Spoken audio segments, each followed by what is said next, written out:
¿Por qué dura tanto el psicoanálisis hoy? Yo considero que el psicoanálisis no es una cosa natural. Hay quienes opinan que sí. Las personas que realmente se psicoanalizan generan en su estructura mental una cierta cosa contra natura, ¿no? No es la tendencia natural de las personas a que lo que está debidamente reprimido, y menos aún lo primariamente reprimido, como se discutirá en algún foro posterior, se haga consciente. Es decir, que el psicoanálisis tiene un elemento que no es completamente natural, es decir, que los psicoanalizados, ¿no?, seguramente constituimos una cierta subcultura, ¿no?, dentro de nuestra cultura.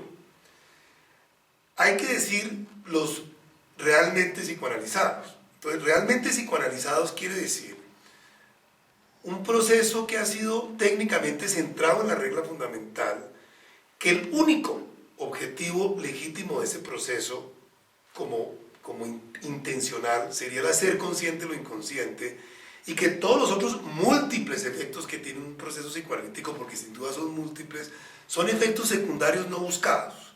Pero el único, en la ética psicoanalítica, yo pensaría que lo único que es ético es crear una situación donde uno intente hacer consciente lo inconsciente reprimido del paciente que está en ese proceso.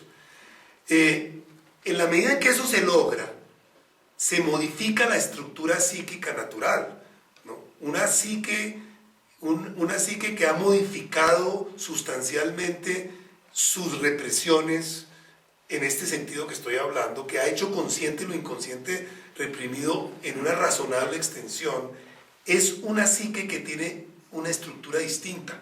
Es una psique que amplía su sistema preconsciente-consciente, que insisto en preferir hablar de eso que del yo, pero para hacer, si se puede también hablar del yo, lo ha incrementado a expensas de lo que antes era inconsciente reprimido de una manera que no se produciría espontáneamente si no se hace ese proceso psicoanalítico. Con eso también pienso yo que se genera entonces un cambio permanente en la estructura mental de por vida, ¿no? Que la persona que realmente se ha psicoanalizado tiene un cambio en su mente de por vida. Un cambio que genera que el psicoanálisis, y es mi concepto también, sea interminable el psicoanálisis, ¿no? Que un psicoanálisis que ha sido exitoso tiene que ser interminable. Ahora, cuando yo digo psicoanálisis, estoy hablando de una mezcla de periodos de lo que yo en algún trabajo llamaba aloanálisis, o sea, análisis con un analista, y autoanálisis. Es decir, que cuando digo que es interminable es el proceso de psicoanalizarse en alguna forma de combinación entre auto y aloanálisis. Si realmente se produce ese cambio, es irreversible. Si ya ha ocurrido eso, ese ser humano se vuelve diferente su estructura, maneja diferente sus conflictos y tiene una tendencia inevitable a estar en un análisis interminable que tendrá periodos de autoanálisis y periodos de aloanálisis, donde siempre hay la expectativa del otro. Personas que, como seguramente algunos de nosotros, llevamos mucho tiempo en autoanálisis sin aloanálisis, siempre tenemos la expectativa de que nos vamos a volver a colocar en una situación de aloanálisis, y somos conscientes de que nos falta eso, porque es un proceso interminable entre alo y aloanálisis, si verdaderamente se ha producido una modificación en la estructura de represión, en la estructura del inconsciente dinámico. Eso es lo que, en mi opinión, hace no que dure mucho el psicoanálisis, sino que debe durar de por vida, ¿no? Pero estoy incluyendo periodos prolongados, más o menos, de autoanálisis, si ha sido exitoso. Yo creo que el psicoanálisis termina, si una persona termina su análisis con un analista y no queda en una real actividad de autoanálisis, no puedo pensar que ese autoanálisis fue muy exitoso, ¿no? Pensaría que si fue exitoso, queda en autoanálisis y con una expectativa que se realice o no, de encontrar nuevamente una posibilidad de hacer un aloanálisis. Yo estoy de acuerdo, digamos, en general con lo que ha dicho Alberto. El análisis es interminable siempre. Es más, si un análisis, ¿sí?, si un aloanálisis no se continúa con un autoanálisis espontáneamente, ¿sí?, es que no hubo análisis, ¿sí? La prueba de que el análisis ocurrió es que se da un cambio irreversible y que muchas veces los demás ven con ojo crítico y desconcertado, ¿sí? La mamá le dice al analizado: ¿tú cómo cambiaste, mijito? Cambiaste mucho, ¿sí? ¿Qué te pasó? O sea, la madre de uno no lo reconoce.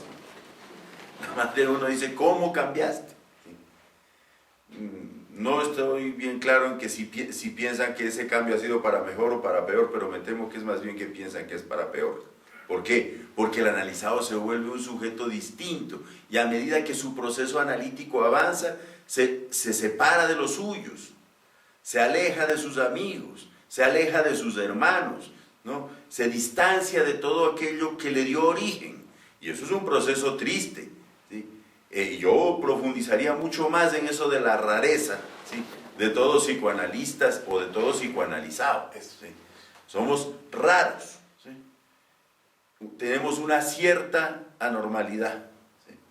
¿Me entienden? Una cierta cosa que nos hace entrar siempre en conflicto, en particular con aquellos que fueron más cercanos a nosotros en el pasado, ¿sí? Ahora, dura tanto también por la resistencia. La resistencia existe siempre, y no solo la del analizado, sino la del analista. Entonces, el análisis es una larga lucha, es una pelea larga, continua, y se espera que amable, entre la resistencia del paciente con el análisis y la resistencia del analista con el análisis, más las resistencias que surgen entre los dos combinadas, ¿sí? A eso hay que agregar también que yo sí creo que la complejidad o sea, el bombardeo ambiental, la complejidad de la cultura en que estamos, hace que ahora un analizado tenga muchas más cosas en su cabeza y muchas más lesiones externas posibles que las que tenía un analizado en 1921. ¿Me entiende? O sea, me refiero con esto a todo el bombardeo informático, me refiero con esto a las mismas consecuencias que el psicoanálisis tuvo en la cultura de Occidente, como por ejemplo que la sexualidad ahora está en apariencia mucho más presente en la vida cotidiana, en las películas, en la red, en todas partes. Eso mismo, por ejemplo, desde un punto de vista estrictamente psicoanalítico, es algo que aporta cantidades de nuevo material, ¿sí?, que antes, obviamente, por el predominio de la represión en la cultura sobre la sexualidad, no se daba, ¿sí? O sea, vivimos un periodo de la historia humana, por lo menos en Occidente, en donde jamás, ¿sí?, y esto pues lo leí hace poco, nunca en la historia de la humanidad había tenido tanta actividad sexual con tan poco resultado en términos de hijos, ¿sí?, y también en términos de trabajo mental, ¿sí me entienden? Y eso tiene consecuencias, eso es constantemente algo que bombardea al sujeto, que incrementa su represión y que conflictualiza mucho más su propia vida.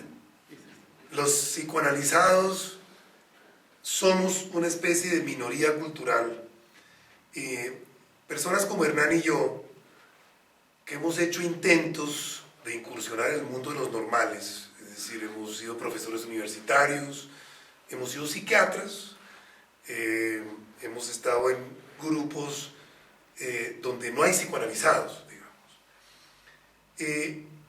Terminamos siempre a la manera de una minoría, sintiéndonos mucho mejor y muy en lo nuestro cuando estamos en un escenario como este, donde sabemos que somos una minoría psicoanalizada bajo el imperio de la regla fundamental, además, que es una de las cosas que uno espera encontrar en la sociedad freudiana, que hace una cosa muy distinta, porque es que esto crea psicoanálisis muy diferentes.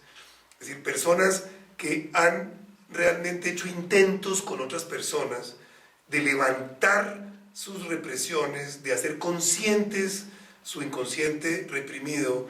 Eso nos une como minoría en una especie de alianza extraña donde sabemos que compartimos ciertas alegrías y ciertos sufrimientos que los tenemos como minoría, ¿no? Entonces eso es lo que nos vuelve como un grupo aparte de psicoanalizados. Yo creo que eso no se ha reconocido suficientemente y eso es muy importante. Y en ese mundo que hablaba anteriormente de filósofos, antropólogos, hay muchos psicoanalizados, ¿no?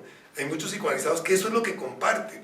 ¿no? Y que por eso es que seguramente también llegan a interesarse mucho como en la obra de Freud.